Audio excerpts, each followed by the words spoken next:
Hey everybody, what's up? Roger with Mule Skinner Fishing here. I've been wanting to do this video for a while. It's taken me a few years to get this put together, but I wanted to have a tackle box that I could put together with baits that I know work for me, have stood the test of time. A lot of these I know my granddad had in his tackle box. So just some popular baits. Wanted to set up a tackle box for if I was my family. We camp a lot of times the campgrounds they'll have either like the stock trout pond or little campground ponds or retaining ponds. A lot I fish behind the Home Depot or the Walmart. They'll have a retaining pond. They all hold fish, so wanted to have a little tackle box I could carry with me that had baits, that I could basically reach in, pull one out, and catch something with it, or have a bait, at least one bait in the box that would catch something. So like I say, it's taken me a little while to put this together, but I basically wanted to make this video to just show you guys, younger guys, whether you're fishing ponds or just starting out fishing and you want to put together a pretty good tackle box that would have baits that you could pretty much fish anytime, something you could reach in, multi-species, catching trout, panfish, bass, pike even. So here we go, 15 baits in a tackle box. This is mine. I actually got started with this when I was kayak fishing. I wanted something something easy I could grab real quick. Eventually turned into my little travel box here. So let's get started. The original Rapala floating minnow. This is the 3-inch. I believe it's the F9. I carry 3 of them. Have the, I think, 2.5-inch, 3-inch, and a 4-inch. It's the F7, the F9, and the F11. Can't go wrong. That's probably, when you think of a fishing lure, that's probably what you think of. The Rapala original floating minnow. Number 2. The Storm Wigglewort. This one's pretty beat up. This actual bait here has a lot of sentimental value to me. I actually got my personal best bass when I was 18 years old with this exact lure. The same color, discontinued color now. You can't even get these. I'm surprised I still have it. That's why I try to be careful with it when I'm fishing it, but my personal best bass, 10 pounds 9 ounces. I believe I was 17 or 18 years old, out of a rowboat. But I've always had good luck with this. You can see it definitely catches the fish. So Storm Wigglewort, can't go wrong. Next,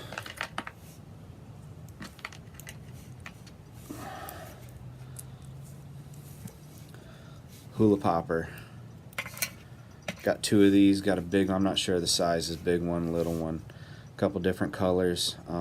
Good topwater bait. Works good from the bank. I know if you've got some weeds and lily pads and stuff, excellent.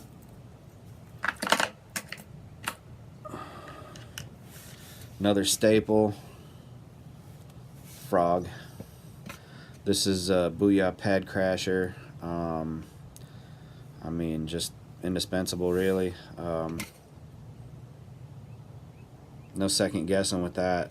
That's, top water bass. Like I say, another staple. Got to have it in your tackle box. Now this is one of the baits that I always remember my granddad having in his tackle box.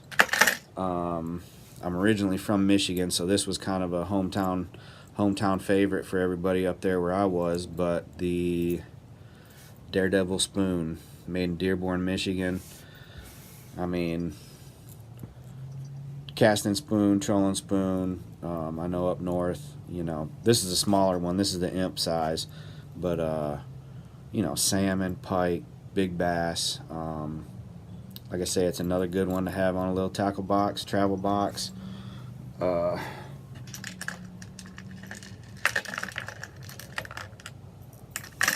Another spoon, Castmaster, Acme Castmaster spoon. I actually carry 2 of them here. But I know a lot of times pond fishing, a lot of times in the stock trout ponds and stuff when we're camping, really good for trout. Moving water, they're good for.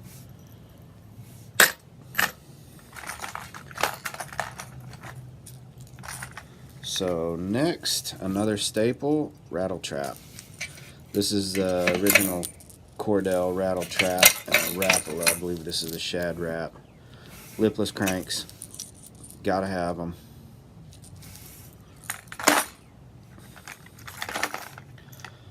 Another bait that's tried and true that Granddad had. If I can get it unhooked here, let's see. Oh, goodness. Spook. This is the puppy size, Zara puppy in white. This is the only one I carry. Topwater bait. Can't go wrong. Another one of those old timers. Probably has more catches than the majority of baits on the market today.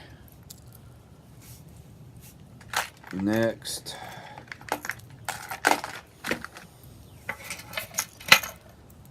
Rebel poppers. Carry 3 of them, 3 sizes. A small one for the panfish. Like I say, you can get the big bass on this. Bass, crappie, brim, anything that's biting. Brim.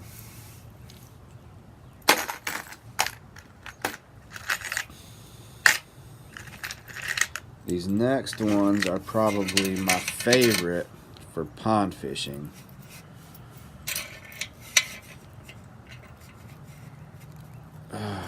Get them untangled here.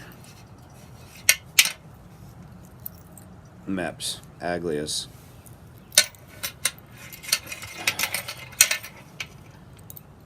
Inline spinners, the original inline spinners. I carry size 3 in a Black Fury in the French spinner, and then number 2 rainbow trout, and a number 1 fire tiger. Another one that's really great for trout in the mountains and stuff when we go up there camping, a lot of the stock ponds. It's fun to just go out there and catch a bunch of stockers on some spinner baits. Let's see. Next one, another inline spinner. That's a staple. Everybody should have one in their tackle box. I need to figure something out to keep these baits separated a little bit better.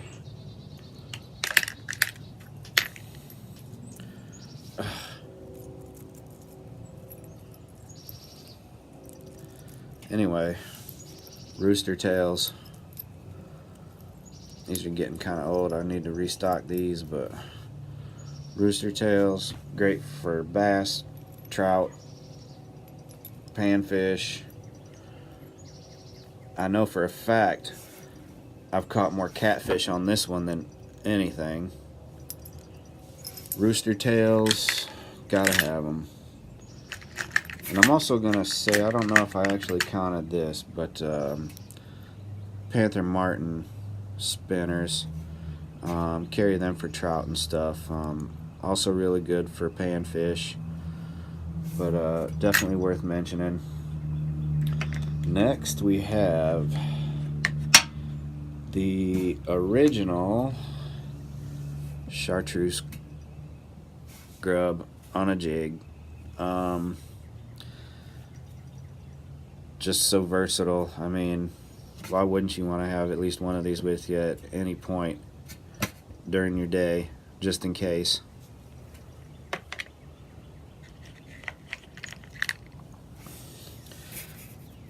This bait, let me see if I can get this other color here. Next bait here has some sentimental value to me too, just because it wasn't on this particular lure, but this bait, I caught my first, I won't say big, but I caught my first bass over 3 pounds. I was probably 12 years old, was on one of these. We used to call them bass busters, now they're called beetle spins. Same thing, I don't know, they could be different, but beetle spin jig spinner. Pretty much catch anything in the water.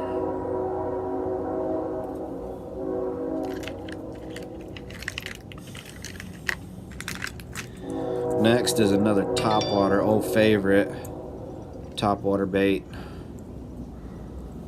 Jitterbug frog pattern.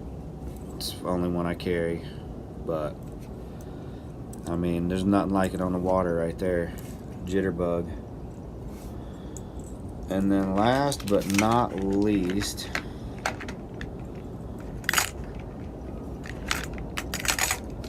I do carry some soft plastics with my travel rod. I just don't have them. They're in my bag. I don't have them in the box. But last but not least, you gotta have Texas rig, Carolina rig with some terminal tackle and a couple hooks and some soft plastics.